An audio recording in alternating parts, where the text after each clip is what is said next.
Estamos aqui com a doutora Miriam e doutora Ana Roberta e vamos tratar sobre um assunto que deve movimentar a administração pública nesse ano, o regime jurídico dos servidores públicos. E para começar, doutora Ana, o que mudou com a decisão do STF na ADI 2135 e o que esperar para esse ano? Bom, Samantha, no final de 2024, o STF julgou a ADI 2135 e ela discutia, em síntese, algumas violações à Constituição que teriam ocorrido no processo legislativo que deu origem à Emenda Constitucional 19 de 1998. O que acontece? Essa emenda constitucional, ela incluiu, dentre outras alterações, uma redação diferente da original no artigo 39 da Constituição. E com isso, na redação original da Constituição, no artigo 39, havia uma determinação que os servidores de um mesmo ente deveriam seguir um único regime jurídico, ou seja, cada ente precisava estabelecer um regime jurídico único para reger seus servidores. Com essa alteração promovida pela Emenda Constitucional 19, essa obrigatoriedade de um regime jurídico único foi retirada. Mas o que acontece, Samantha? Desde 2007, o STF havia suspendido essa alteração pela Emenda Constitucional de 19, por deferir o pedido cautelar dessa ADI. Então, desde 2007, essa alteração do artigo 39, ela estava suspensa. Porém, em 2024, por 8 votos a 3, o Supremo revogou essa cautelar que havia sido concedida em 2007 e entendeu que não houve inconstitucionalidades no processo legislativo que deu origem à Emenda Constitucional 19 de 1998. Com isso, então, o artigo 39 ele passa a vigorar de fato com essas alterações promovidas pela Emenda Constitucional. E o que é que muda, né, de fato? Então, agora, com essa alteração, um ente federado, seja a União, um Estado, um município, ele pode adotar diferentes regimes jurídicos para os seus servidores. Claro que os servidores que já ingressaram na administração pública, eles não sofrerão qualquer alteração em seu regime jurídico. Por exemplo, um servidor do Poder Judiciário da União, que é regido pela Lei 8.112 e entrou já com essa legislação, ele segue com a Lei 8.112. A alteração ela pode vir para os servidores que vierem ingressar na administração pública após esse julgado do STF. Então, na prática, no futuro próximo, poderemos ver em um mesmo ente servidores regidos por regimes jurídicos distintos, ou seja, um grupo de servidores, enfim, com regime estatutário ali por uma legislação específica, inclusive essas que já estão vigentes, e outros servidores seletistas, regidos pela CLT.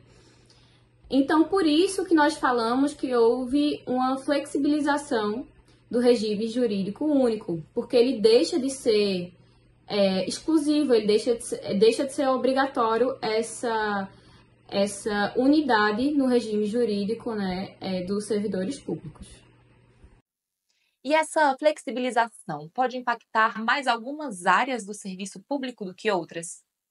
Atividades ligadas a necessidades temporárias, a apoio administrativo, também áreas como educação, saúde, assistência social, que representam a grande parte aí do setor público, elas já têm muitas contratações temporárias, algumas contratações no regime, então, seletista, já é mais comum que isso aconteça. E agora, com a decisão do STF, né, que a doutora Ana mencionou, há um espaço maior ainda, né, para que esses diferentes tipos de contratações ocorram. Também se espera que essas diferentes contratações ocorram também mais nos estados, nos municípios. Por exemplo, ano passado, a gente teve aí um movimento do Conselho Nacional dos Secretários da Administração em que eles já estavam trabalhando num projeto de lei para regulamentar essas diferentes formas de contratação.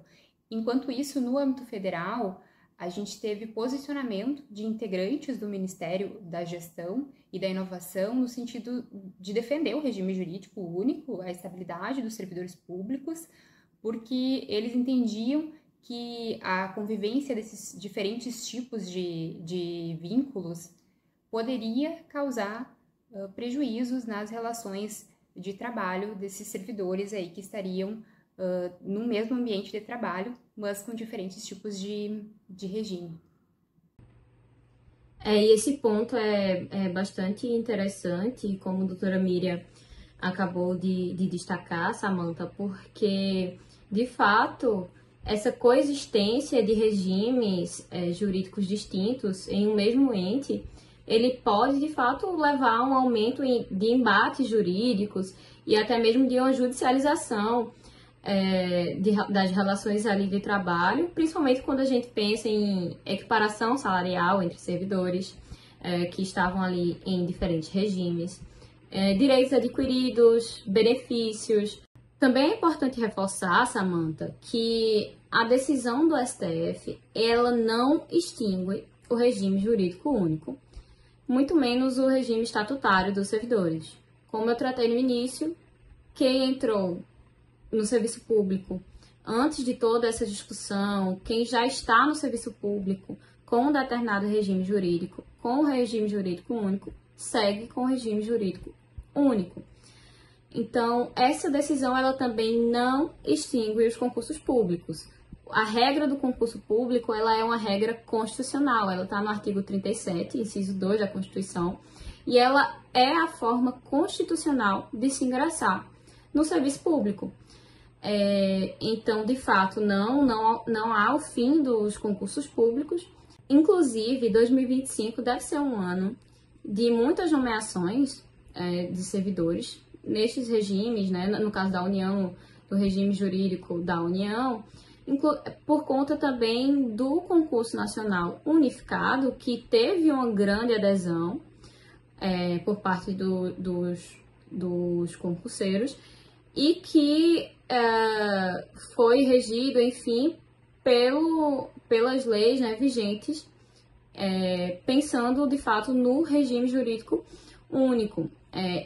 O CNU, no geral, ele foi visto com muito bons olhos pela administração do governo federal.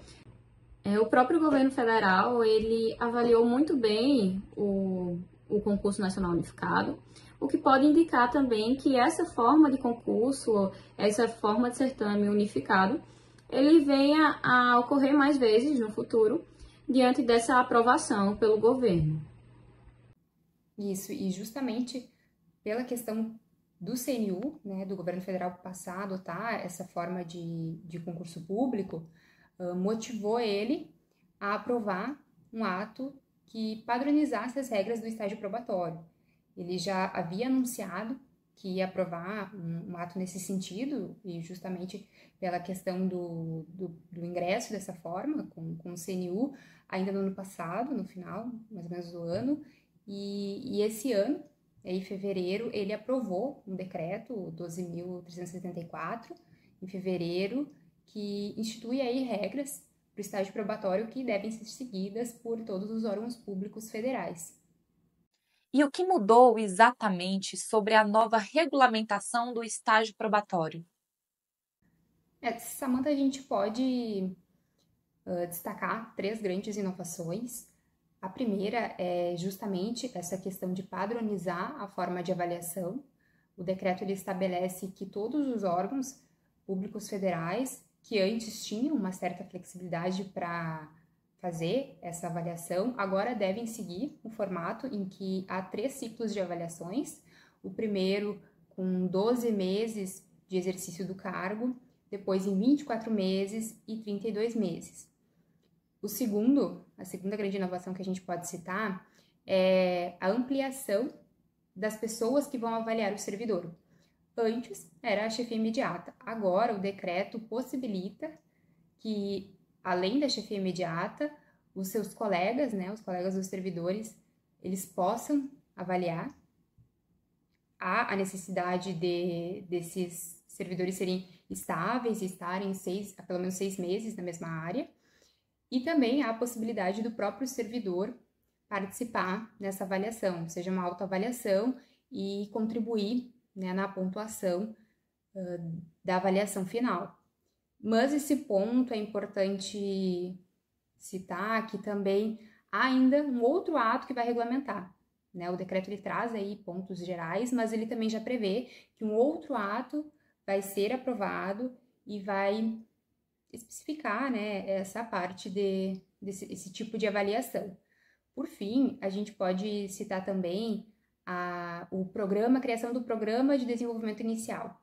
Esse programa ele prevê que todos os servidores que ingressarem, né, e passarem a estar no estágio probatório, eles precisam concluir e ser aprovados em cursos básicos, né, temas essenciais que o governo federal entende, não vinculado ao cargo, mas sim ao serviço público e, portanto, independentemente do cargo em que eles estejam ocupando, eles precisam passar por esses cursos.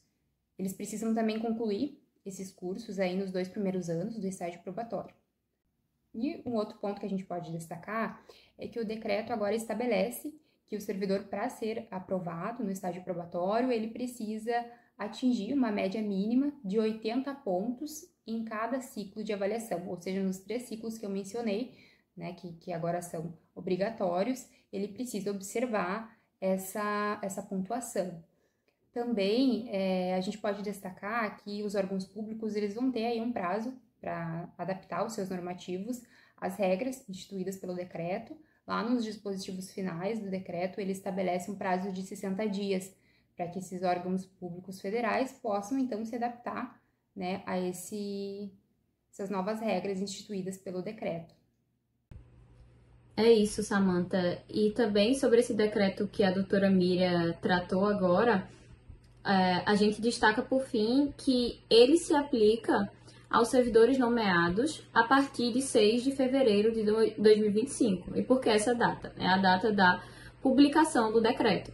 Então, para os servidores nomeados antes da publicação do decreto, antes de 6 de fevereiro de 2025, eles vão seguir as regras vigentes antes do decreto. Para os servidores aprovados e nomeados após 6 de fevereiro de 2025, já se aplicam, né, essas novas regras.